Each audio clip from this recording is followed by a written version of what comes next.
So a chip, a poet, and a boy. It's just about 20 years ago, June 1994, when Intel announced that there was a flaw at the core of their Pentium chip. Deep in the code of the SRT algorithm to calculate intermediate quotients necessary for iterative floating point divisions, I don't know what that means, but it's what it says on Wikipedia, there was a flaw and an error that meant that there was a certain probability that the result of the calculation would be in error. And the probability was 1 out of every 360 billion calculations.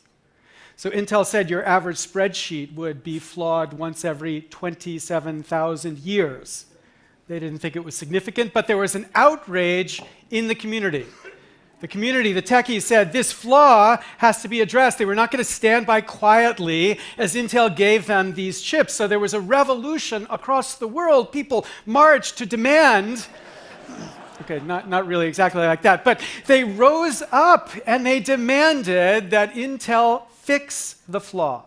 And Intel set aside $475 million to fund the replacement of millions of chips to fix the flaw. So billions of dollars in our society was spent to address a problem which would come once out of every 360 billion calculations. Number 2, a poet. This is Martin Niemöller. You're familiar with his poetry. Around the height of the Nazi period, he started repeating the verse, "First they came for the communists, and I did nothing, did not speak out because I was not a communist. Then they came for the socialists, then they came for the trade unionists, then they came for the Jews, and then they came for me. But there was no one left to speak for me." Now, Niemöller is offering a certain kind of insight. This is an insight at the core of intelligence. We could call it cluefulness. It's a certain kind of test. Can you recognize an underlying threat and respond? Can you save yourself or save your kind? Turns out ants are pretty good at this, cows not so much. So can you see the pattern? Can you see a pattern and then recognize and do something about it? Number 2, number 3, a boy. This is my friend Aaron Swartz. He's Tim's friend. He's a friend of many of you in this audience. 7 years ago, Aaron came to me with a question. It was just before I was going to give my first TED Talk. I was so proud. I was telling him about my talk, Laws That Choke Creativity. And Aaron looked at me and was a little impatient, and he said, "So how are you ever going to solve the problems you're talking about? Copyright policy, internet policy. How are you going to ever address those problems so long as there's this fundamental corruption in the way our government works?" So I was a little put off by this. He wasn't sharing in my celebration. And I said to him, Aaron, it's not my field, not my field. He says, "You mean as an academic, it's not your field?" I said, "Yeah, as an academic, it's not my field." He said, "What about as a citizen?" As a citizen. Now, this is the way Aaron was. He didn't tell, he asked questions. But his questions spoke as clearly as my 4-year-old's hug. He was saying to me, "You've got to get a clue. You've got to get a clue because there is a flaw at the core of the operating system of this democracy. And it's not a flaw every 1 out of 360 billion times our democracy tries to make a decision. It is every time, every single important issue. We've got to end the bovinity of this political society. We've got to adopt," turns out the word is the formatic attitude. That's what the internet tells me the word is. The ant appreciative attitude that gets us to recognize this flaw, save our kind, and save our demos. Now, if you know Aaron Swartz, you know that we lost him just over a year ago. It was about 6 weeks before I gave my TED Talk, and I was so grateful to Chris that he asked me to give this TED Talk, not because I had the chance to talk to you, although that was great, but because it pulled me out of an extraordinary depression I couldn't begin to describe, the sadness. Because I had to focus on what was I going to say to you. It saved me. But after the buzz, the excitement, the power that comes from this community, I began to yearn for a less sterile, less academic way to address these issues, the issues that I was talking about. We'd begun to focus on New Hampshire as a target for this political movement because the primary in New Hampshire is so incredibly important. There's a group called the New Hampshire Rebellion that was beginning to talk about how would we make this issue of this corruption central in 2016. But it was another soul that caught my imagination, a woman named Doris Haddock, aka Granny D. On January 1st, 1999, 15 years ago, at the age of 88, Granny D started a walk.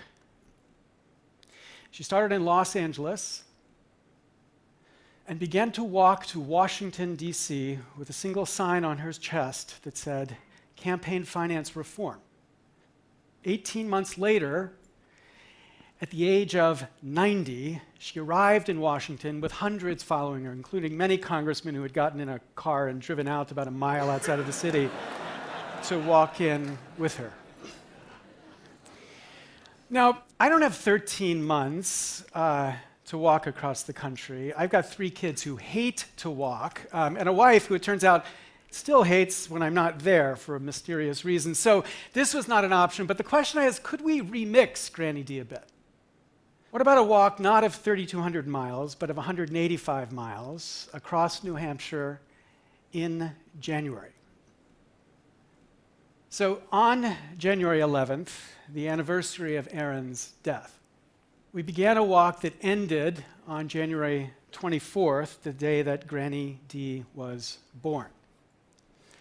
A total of 200 people joined us across this walk as we went from the very top to the very bottom of New Hampshire, talking about this issue. And what was astonishing to me, something I completely did not expect to find, was the passion and anger that there was among everyone that we talked to about this issue. We had found in a poll that 96% of Americans believe it important to reduce the influence of money in politics. Now, politicians and pundits tell you there's nothing we can do about this issue. Americans don't care about it. But the reason for that is that 91% of Americans think there's nothing that can be done about this issue. And it's this gap between 96 and 91 that explains our politics of resignation. I mean, after all, at least 96% of us wish we could fly like Superman, but because at least 91% of us believe we can't, we don't leap off of tall buildings every time we have that urge. That's because we accept our limits, and so too with this reform. But when you give people the sense of hope, you begin to thaw that absolute sense of impossibility. As Harvey Milk said, if you give them hope, you give them a chance, a way to think about how this change is possible. Hope. And hope is the one thing that we, Aaron's friends, failed him with because we let him lose that sense of hope. I loved that boy. Like I love my son. But we failed him.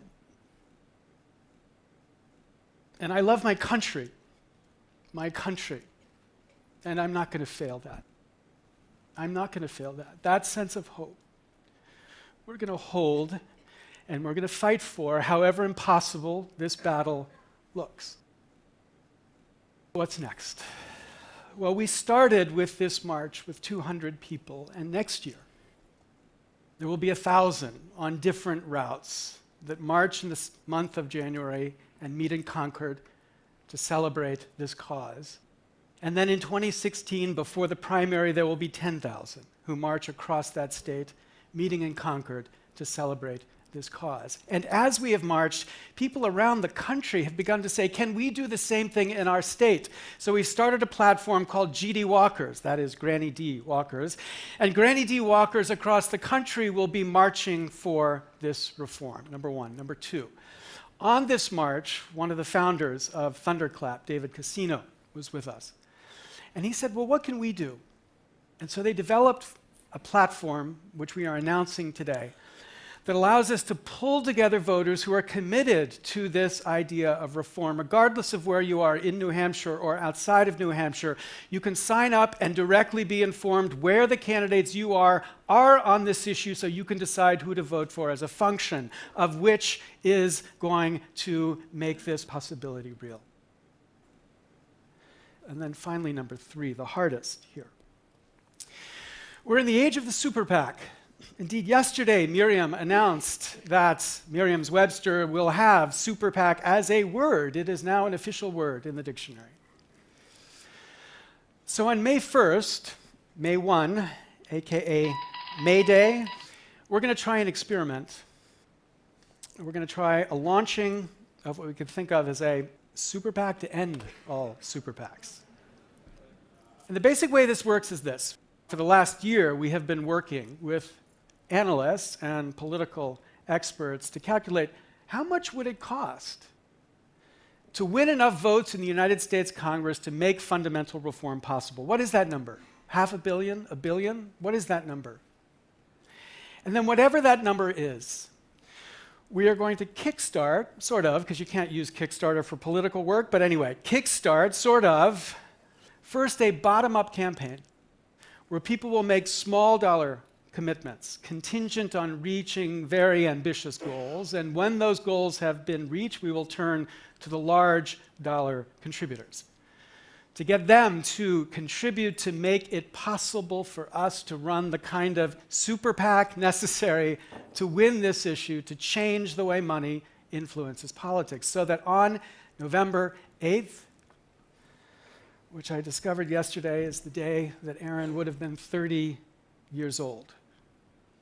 On November 8th, we will celebrate 218 representatives in the House and 60 senators in the United States Senate who have committed to this idea of fundamental reform. So, last night we heard about wishes. Here's my wish. May 1. May the ideals of one boy unite one nation behind one critical idea that we are one people. We are the people who were promised a government that was promised to be dependent upon the people alone, the people, who, as Madison told us, meant not the rich more than the poor. May 1. And then may you.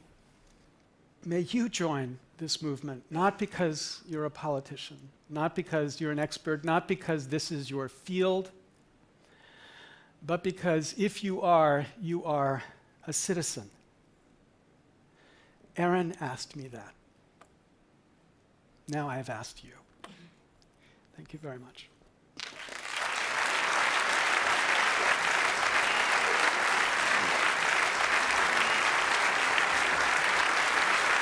Thank you.